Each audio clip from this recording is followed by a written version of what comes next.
ओम नमो भगवती वासुदेवाय नमः।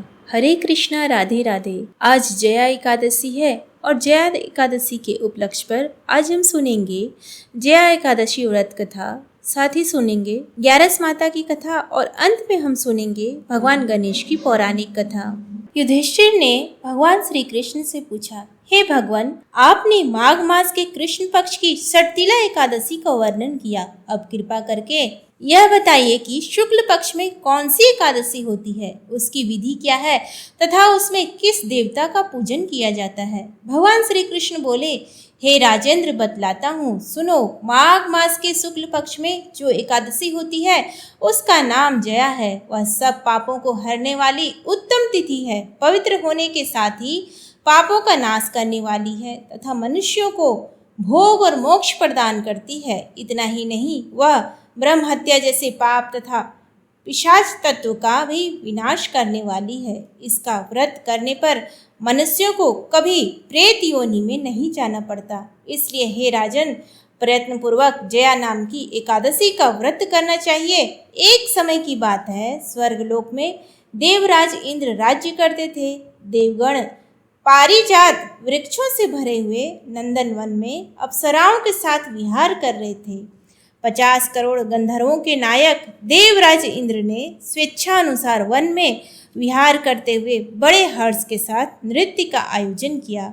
उसमें गंधर्व गान कर रहे थे, जिनमें पुष्पदंत, चित्रसेन तथा उसका पुत्र, ये 3 प्रधान थे। चित्रसेन की स्त्री का नाम मालिनी था। मालिनी से एक कन्या उत्पन्न हुई थी जो पुष्पवंतिके के नाम से विख्यात थी।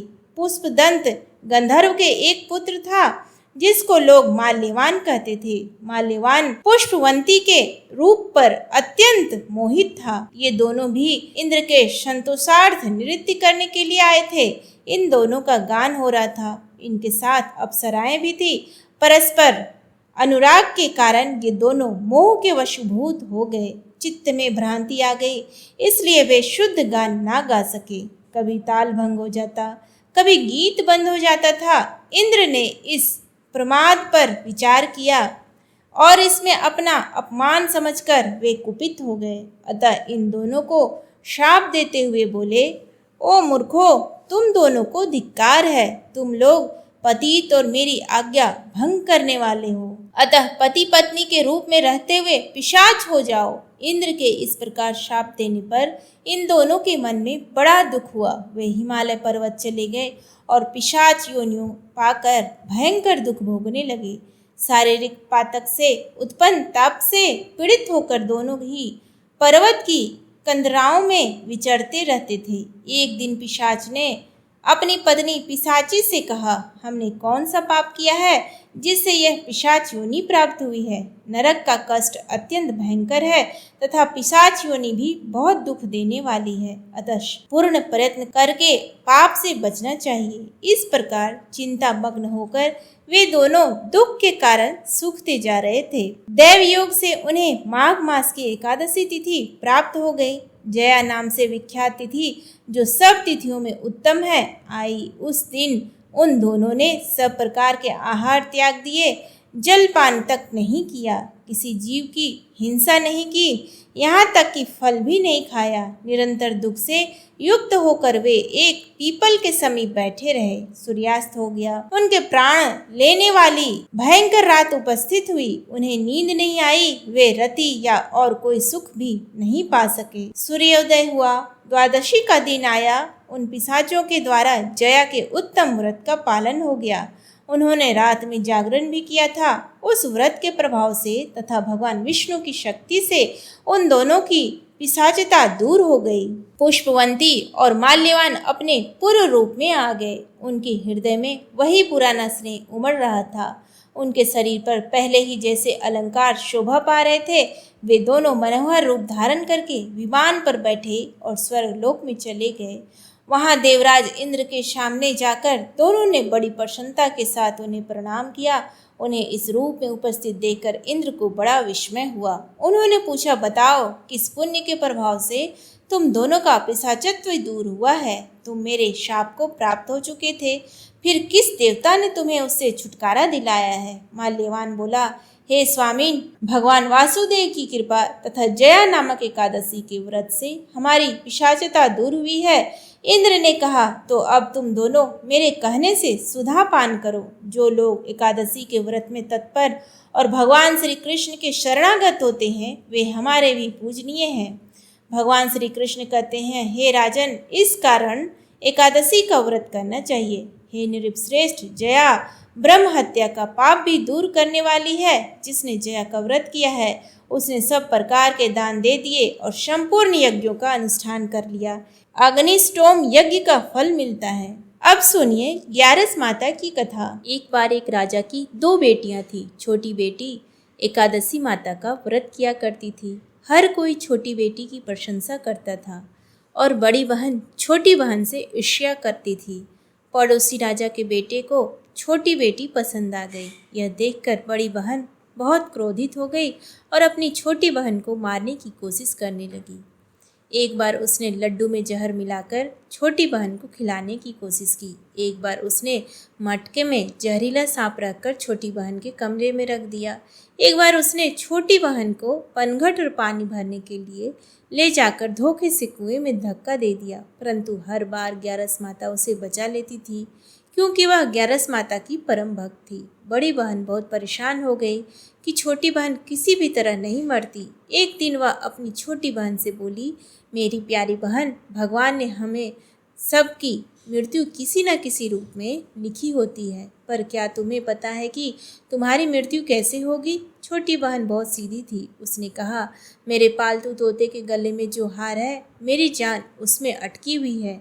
यदि कोई मेरे तोते को मारकर उसके गले का हार पहन ले तो मेरी मृत्यु हो जाएगी, और जब वह उस हार को उतार देगा तो मैं जीवित हो जाऊंगी। उस रात छोटी बहन अपने पिता के पास गई और बोली, पिताजी, मुझे शक है कि यदि मैं मर जाऊं तो मुझे जलाने की बजाय मेरी लाश को हमारे पुराने महल में एक खाट पर सुला देना। पिताजी बोले, प्यारी बेटी, तू ऐसा क्यों बोल रही हो? 2 दिन बाद तो तेरी शादी है। छोटी बेटी बोली, पिताजी, समय का कोई भरोसा नहीं होता। शादी का दिन आ गया। उसी दिन बड़ी बहन को छोटी बहन का तोता मिल गया और उसने उसे मारकर हार खुद पहन लिया।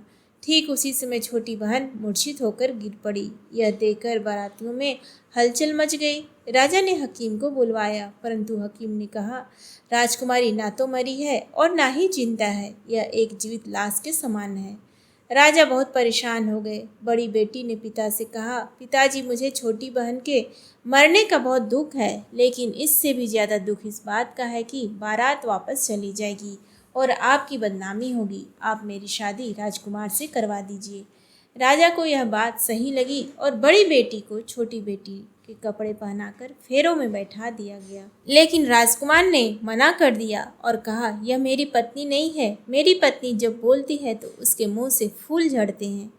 फिर भी सभी ने समझा बुझाकर बड़ी बेटी का विवाह राजकुमार से करवा दिया, लेकिन राजकुमार ना तो उससे बात करते ना उसका बनाया हुआ खाना खाते। एक दिन राजकुमार घोड़े पर बैठकर कहीं जा रहे थे।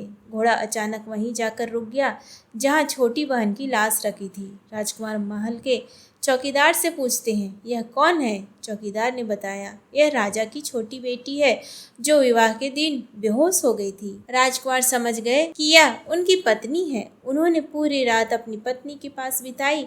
सुबह जब छोटी रानी जीवित हुई तो वह रो पड़ी। राजकुमार ने उससे सारा सच पूछा और उसने बताया कि उसकी बहन ने तोते के गले का हार चुरा लिया था। राजकुमार ने यह जानकर योजना बनाई और अपने बेटे के जरिए बड़ी रानी से हार मांगने को कहा। बड़ी रानी ने अंततः हार दे दिया। जैसे ही छोटी रानी ने वह हार पहना, वह हमेशा के लिए जीवित हो गई। राजकुमार ने सारी सच्चाई राजा को बताई और बड़ी रानी को उसके किए की सजा दी। ग्यारस माता की कृपा से छोटी रानी का उसका अधिकार मिला। सभी ने ग्यारस माता की जय जयकार की। ग्यारस माता की जय। अब हम सुनेंगे गणेश जी की कथा, जो हर पूजा में सुना जाता है। पौराणिक कथाओं के अनुसार एक गांव में एक विधवा अपनी बहू के साथ रहती थी। उसकी बहू मंदबुद्धि थी, जो अपनी भूख बर्दाश्त नहीं कर पाती थी और हमेशा खाने के लिए उतारू रहती थी। वह सबसे पहले उठकर खाना खाती थी, फिर घर के बाकी काम किया करती थी। एक दिन विधवा ने अपने घर में पूजा करवाने का सोचा, लेकिन वह थोड़ी परेशान थी क्योंकि उसकी बहू अगली सुबह उठते ही खाने के लिए दौड़ेगी और पूजा के लिए बनाए गए पकवान को जूठा कर देगी। अपनी बहू को पूजा के लिए बनाए गए पकवान से दूर रखने के लिए विधवा ने एक तरीका निकाला। पूजा वाली सुबह उसने एक मटका लिया और उसके नीचे एक छेद कर दिया और अपनी बहू से बोली कि आज पूजा है, इसलिए खाना खाने से पहले पानी भर के ले आओ। बहू भी चालाक निकली। उसने देख लिया था कि विधवा ने मटके के नीचे छेद कर दिया है, इसलिए वह अपने साड़ी में आटा बांधकर पनघट पर चली गई। वहां उसने आटा निकाला और कुएं के पानी की मदद से बाटी बनाई और कुएं के पास ही एक शमशान घाट था जहां चिता जलाई जा रही थी। बहू ने उसकी आंच में अपनी बाटियां सेक ली। उसकी बाटियां सूखी थी तो वह पास में ही गणेश जी के मंदिर चली गई जहां गणेश जी को किसी ने चोला चढ़ाया हुआ था। उसने देखा कि गणेश जी की तोंद पर घी लगा हुआ है। उसने उस घी को अपनी बाटी पर लगा लिया और उसका भोग गणेश जी को लगाकर वह बाटी खा ली और घर वापस चली गई। बहू की इस हरकत पर गणेश जी को बहुत गुस्सा आया और उन्होंने गुस्से में अपने नाक पर उंगली चढ़ा लिया। जब गांव वालों ने देखा कि गणेश जी ने अपने नाक के ऊपर उंगली चढ़ा लिया तो उन्हें मनाने के लिए बहुत जद्दोजहद किया गया, लेकिन गणेश जी ने अपनी उंगली वापस नहीं उतारी। जब यह बात राजा को पता चली तो राजा ने बड़े बड़े पंडितों और ज्योतिषियों को बुलवाया और हवन करवाया, लेकिन गणेश जी फिर भी नहीं माने। सब बहुत चिंतित थे। राजा ने पूरे गांव में यह ऐलान कर दिया कि जो इंसान गणेश जी की नाक पर से उंगली हटाने में सफल होगा उसे इनाम के तौर पर 5 गांव दिया जाएगा। गांव के सभी लोग गणेश जी को मनाने में लग गए, लेकिन गणेश जी माने ही नहीं और अपनी उंगली चढ़ाए रखे। अंत में विधवा की बहू बोली कि अगर सब उसे आज्ञा दे तो वह गणेश जी की उंगली हटा सकती है। उसकी बात सुनकर विधवा हंसने लगी और बोली कि जब बड़े बड़े विद्वान कुछ नहीं कर पाए तो वह कैसे गणेश जी को मना पाएगी।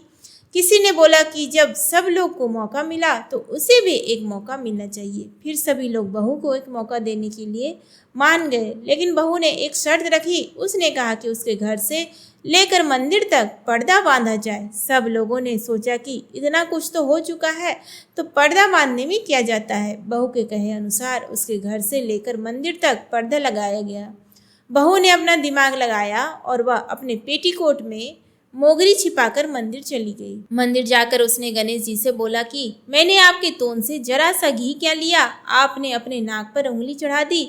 अब नाक पर से उंगली हटा रहे हो या दूं एक मोगरी की, अभी आपके टुकड़े टुकड़े हो जाएंगे। बहू की यह चेतावनी सुनकर गणेश जी थोड़ा डर गए और उन्होंने सोचा कि यह तो पूरी पागल है, कहीं सच में यह मुझे मोगरी ना मार दे। गणेश जी ने बिना सोचे समझे अपनी नाक पर से उंगली हटा ली, जिसे देखकर गांववासी खुश हो गए और बहू का जयकारा करने लगे। राजा के ऐलान के मुताबिक बहू को 5 गांव इनाम में दिया गया। यह कथा सुनकर लोग गणेश भगवान से यह मांगते हैं कि वह भी उस बहू की तरह सबकी बात मान जाए और उनकी मनोकामना पूरी कर दे। प्रेम से बोली श्री गणेश की जय। धन्यवाद।